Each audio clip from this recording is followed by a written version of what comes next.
ಕನ್ನಡ ಸಾಹಿತ್ಯ ಪರಿಷತ್ ಸಂಸ್ಥಾಪನಾ ದಿನಾಚರಣೆಯ ಅಂಗವಾಗಿ ಲಯನ್ಸ್ ಕ್ಲಬ್ ಆಫ್ ಮೈಸೂರು ಪರಿವರ್ತನ ಸಂಸ್ಥೆಯು ಆಯೋಜಿಸಿದ್ದ ನಾಲ್ವಡಿ ನಾಡಿನಲ್ಲಿ ನಾದಬ್ರಹ್ಮ ಕಾರ್ಯಕ್ರಮದಲ್ಲಿ ಹಂಸಲೇಖ ರವರ ಸಿನಿಮಾ ಸಾಹಿತ್ಯ ಕುರಿತು ಸಂವಾದ ಕಾರ್ಯಕ್ರಮವನ್ನು ಇನ್ಸ್ಟಿಟ್ಯೂಟ್ ಆಫ್ ಇಂಜಿನಿಯರ್ಸ್ ಸಭಾಂಗಣದಲ್ಲಿ ಏರ್ಪಡಿಸಲಾಗಿತ್ತು. ಈ ಕಾರ್ಯಕ್ರಮವನ್ನು ಪ್ರಜಾವಾಣಿ ಪತ್ರಿಕೆಯ ಬ್ಯೂರೋ ಮುಖ್ಯಸ್ಥರಾದ ಕೆ. ನರಸಿಂಹಮೂರ್ತಿ ರವರು ಉದ್ಘಾಟಿಸಿದರು. ಈ ಕಾರ್ಯಕ್ರಮದ ಅಧ್ಯಕ್ಷತೆಯನ್ನು ಅಹಿಂದ ಜವರಪ್ಪನವರು ವಹಿಸಿಕೊಂಡಿದ್ದರು.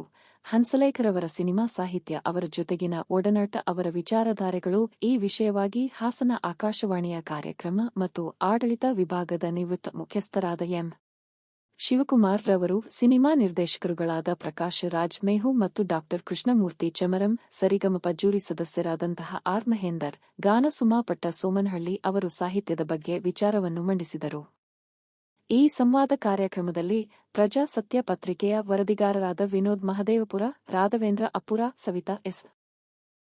ಗೌಡ, ಲೋಹಿತಾಶ್ವ, ಕರುನಾಡ ರಕ್ಷಣಾ ವೇದಿಕೆಯ ರಾಜ್ಯ ಯುವ ಘಟಕದ ಅಧ್ಯಕ್ಷರಾದ ಸಂಜಯ್, ವೆಂಕಟೇಶ್ ಮೊದಲಾದವರು ಉಪಸ್ಥಿತರಿದ್ದರು.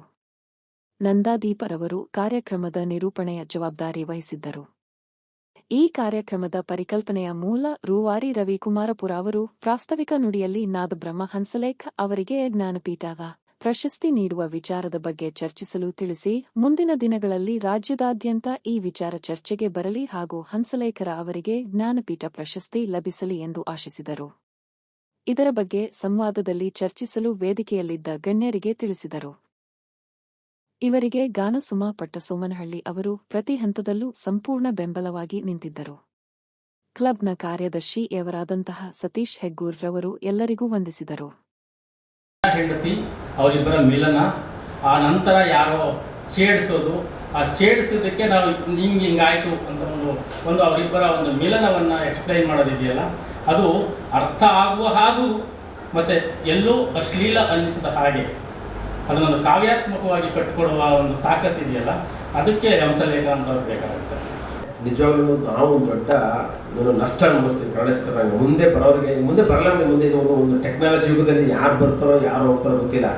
ಆದರೆ ಎಂದೆಂದೂ ಅಳಿಸಲಾಗದಂಥ ಹೆಜ್ಜೆ ಗುರುತುಗಳನ್ನ ಹಂಸಲೇಖ ಮೂಡಿಸಿದ್ದಾರೆ ಕನ್ನಡ ಚಿತ್ರರಂಗ. ಚಿತ್ರ ಸಾಹಿತಿಯಾಗಿ, ಚಿತ್ರ ಕಥೆಗಾರರಾಗಿ, ನಿರ್ದೇಶಕರಾಗಿ, ನಿರ್ಮಾಪಕರಾಗಿ, ಸಂಗೀತ ನಿರ್ದೇಶಕರಾಗಿ, ರಾಗ ಸಂಯೋಜಕರಾಗಿ, ಗೀತೆಯನ್ನು ಹಾಡೋದ್ರ ಮುಖಾಂತರ ಎಂಥವರು ಬೇಕಾದಷ್ಟು ಹಾಡಿದ್ದಾರೆ.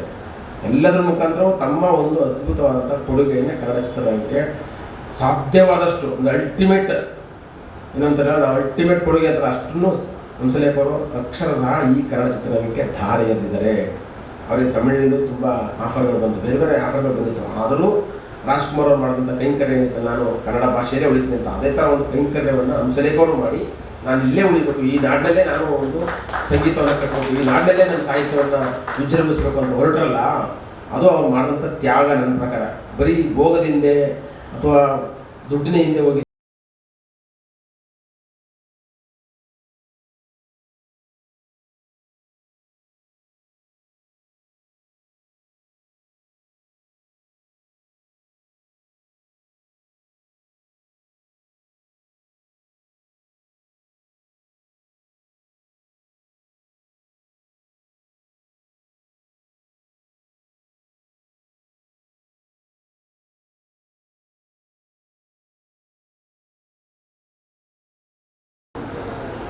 ನೀನ ಭಗವಂತ ಅಂತ ಹಾಡು ಬರೋದಲ್ಲ, ಆ ಹಾಡು ಬರೆದಾಗ ಅದು ಸ್ವಲ್ಪ ಅವನಿಗೆ ಸ್ವಲ್ಪ ಯುವಕ ಸ್ವಲ್ಪ ಬಿಸಿ ರಕ್ತ, ದೇವರ ಕಂಡ್ರೆ ಕೋಪ ಇತ್ತು. ಯಾಕೆಂತಂದರೆ ಅವರಿಗೆ ಸ್ವಲ್ಪ ಉದ್ಯೋಗದಲ್ಲಿ ಸ್ವಲ್ಪ ಲಾಸ್ ಆಗಿದ್ರು, ಮತ್ತು ಉದ್ಯೋಗ ಇರಲಿಲ್ಲ.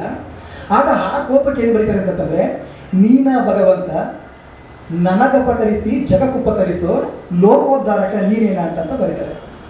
ಬಹುಶಃ ಈ ಒಂದು ಬಿಸಿ ರಕ್ತದ ಈ ಸಾಲುಗಳನ್ನ ನೋಡಿದಂಥ ಕೂರ ಸೀತಾರಾಮ ಶಾಸ್ತ್ರಿಯವರು ಒಂದು ಕಡೆ ಕೂತ್ಕೊಂಡು ಅವ್ರು ಕೇಳ್ತಾರೆ, ನೋಡಪ್ಪ ನಿಜ ನಿನ್ನ ಒಂದು ಇದು ಈ ರೀತಿಯ ಹಾಡುಗಳಿದೆಯಲ್ಲ ಖಂಡಿತ ಬೇಕು, ಆದರೆ ಇಲ್ಲಿ ಬದುಕಲಿಕ್ಕೆ ಬೇರೆ ಥರದ ಹಾಡುಗಳು ಬೇಕು, ಸ್ವಲ್ಪ ಮನಸ್ಸನ್ನು ಸ್ವಲ್ಪ ಶಾಂತಿ ಮಾಡ್ಕೊ ಅಂತ ಹೇಳ್ತಾರೆ.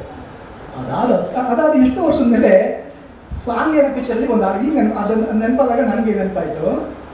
ಆ ಮಗು ಕೇಳುತ್ತೆ, ದೇವರಿಲ್ಲವೇನು ಇದ್ದರೆ ಕಣ್ಣು ಕಾಣದೇನು ಅಂತ ಕೇಳಿದಾಗ ಅಲ್ಲಿ ಒಂದು ಹೇಳ್ತಾರೆ, ಕಾಣದ ದೇವನು ಕಾಯಲು ಮರೆಯನು ನಂಬು ಅವನನ್ನು ಹೋರಾಡಲು.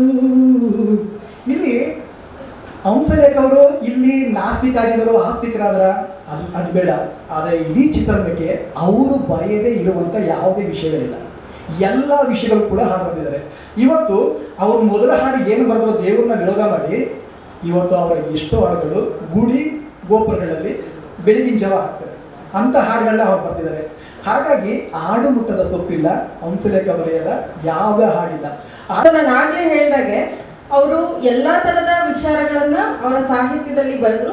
ವಿಜ್ಞಾನವನ್ನು ಬರೆದ್ರು, ರತಿ ವಿಜ್ಞಾನವನ್ನು ಬರೆದ್ರು, ರಾಮಾಯಣ, ಮಹಾಭಾರತ ಹಾಗೂ ಭಗವದ್ಗೀತೆಯನ್ನು ಸಹ ಅವರ ಸಾಹಿತ್ಯದಲ್ಲಿ ಬರೀತಾರೆ.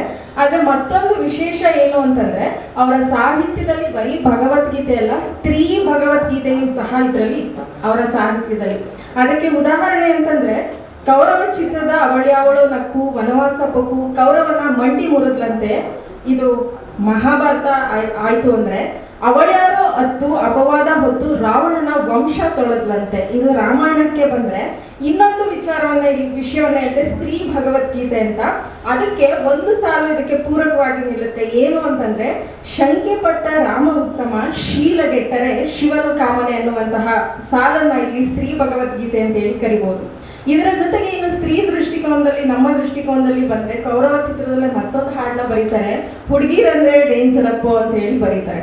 ಸೊ ಆ ರೀತಿ ಹೇಳಿದವರು ಮತ್ತೆ ಬಂಗಾರದಿಂದ ಬಣ್ಣನ ತಂದ ಅಂತ ಹೇಳಿ ಅಲ್ಲೇ ಹೆಣ್ಮಕ್ಳನ್ನ ಸಮಾಧಾನವನ್ನು ಸಹ ಮಾಡ್ಬಿಡ್ತಾರೆ. ಅದಷ್ಟೇ.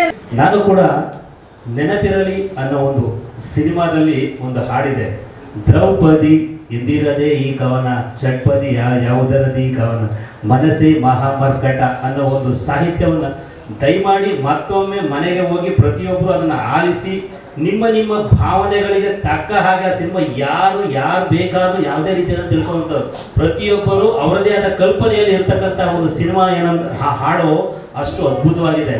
ಯಾಕೆಂದ್ರೆ ಮನಸ್ಸುಗಳ ನಡುವೆ, ಮನಸ್ಸು ಮತ್ತು ದೇಹದ ನಡುವೆ ಭಾವನೆಗಳ ಬದುಕಿನ ಜೊತೆ, ನೈಜ ಬದುಕಿನ ಜೊತೆ ಭಾವನೆಗಳು ಹೇಗಿರ್ತವೆ, ಇವು ಎಲ್ಲವ ಸಾರವನ್ನು ಒಂದೇ ಬಾರಿಗೆ ತಂದಂಥ ಒಂದು ಯಾವುದಾದ್ರೂ ಒಂದು ಸಾಹಿತ್ಯ ನಾನು ನೋಡಿದ ಮಟ್ಟಿಗೆ ಹಂಸಲೇಖರಲ್ಲಿಂದ ಬಹಳಷ್ಟರಲ್ಲಿ ನನಗೆ ಇಷ್ಟ ಆದದ್ದು ಅದು ಒಂದು ದ್ರೌಪದಿ ಎಂದಿರದೆ ಈ ಕವನ. ಅದರಲ್ಲಿ ಬಯೊಳಗಿನ ಬದುಕು ಅಂತ ಅವ್ರು ಬರ್ತಾರೆ, ಭಾವನೆಗಳ ನಮ್ಮ ಮಹೇಶ್ ಯಸ್ವಾಡಿಯವರು ಬಯೊಳಗಿನ ಬದುಕು ಅನ್ನೋ ಪುಸ್ತಕವನ್ನು ಬರೆದಿದ್ದಾರೆ. ಭಾವನೆಗಳಲ್ಲೂ ಕೂಡ ಒಂದು ಬದುಕಿದೆ ಅನ್ನೋದನ್ನು ತೋರಿಸ್ಕೊಂಡಿದ್ದು ನಮ್ಮ ಹಂಸಲೇಖರವರು. ನಮ್ಮ ಸಾಹಿತಿಗಳು ಕೂಡ ಅದೇ ಚಿಂತನೆಯಲ್ಲಿದ್ದಾರೆ ಅಂತ ಒಂದು ಸಂದರ್ಭದಲ್ಲಿ ಹೇಳ್ತಾ, ಎಲ್ರಿಗೂ ಕೂಡ ನಾನು ವೇದಿಕೆ ಮೇಲಿರುವಂಥರು ಮತ್ತು ನಮ್ಮ ನಂದಾದೀಪ ಮೇಡಮ್ ಅವರು ಈ ಒಂದು ನನ್ನ ಕಾರ್ಯಕ್ರಮಕ್ಕೆ ಬಂದಿರುವಂಥ ಸಂದರ್ಭದಲ್ಲಿ ಎಲ್ಲರಿಗೂ ಕೂಡ ಒಂದು ತುಂಬುವುದೇ ಧನ್ಯವಾದಗಳು. ಮುಂದಿರೋ ನಮ್ಮ ಕ್ಯಾಮ್ರಾಮನ್ ಆಗಿರ್ಬೋದು, ನಮ್ಮ ರಾಜು, ನಮ್ಮ ಸ್ನೇಹಿತರಾಗಿರ್ಬೋದು, ಮತ್ತು ನಮ್ಮ ಆಡಿಯನ್ಸ್, ನಮ್ಮ ಪೊಲೀಸ್, ಕೊನೆಯವರೆಗೂ ಕೂಡ ಕಾರ್ಯಕ್ರಮದಲ್ಲಿ ನಮ್ಮ ಜೊತೆ ಕೈ ಜೋಡಿಸ್ತಕ್ಕಂತಹ ನಮ್ಮ ಪೊಲೀಸ್ ಶ್ರೀಕಂಠ ಸಾಹೇಬರು, ಮತ್ತು ನಮ್ಮ ಮಾಧ್ಯಮ ಮಿತ್ರರು, ಮತ್ತು ಬಂದಿರೋಂಥ ಎಲ್ಲ ಸ್ನೇಹಿತರಿಗೂ ಕೂಡ ನಾನು ತುಂಬ ಹೃದಯದ ಧನ್ಯವಾದಗಳನ್ನ ಹೇಳ್ತಾ ಈ ಕಾರ್ಯಕ್ರಮವನ್ನು ಇಲ್ಲಿಗೆ ಮುಕ್ತಾಯಗೊಳ್ತಾ ಇದ್ದೇನೆ. ಎಲ್ಲರಿಗೂ ನಮಸ್ಕಾರವನ್ನು. Thank you. ನನಗೆ ಈ ಕಾರ್ಯಕ್ರಮದಲ್ಲಿ ನಿರೂಪಣೆ ಮಾಡೋದಕ್ಕೆ ಅವಕಾಶ ಕೊಟ್ಟಂತಹ ಎಲ್ಲ ಗಾನ ಬಳಗದವರಿಗೂ ತುಂಬ ಹೃದಯದ ಧನ್ಯವಾದಗಳು.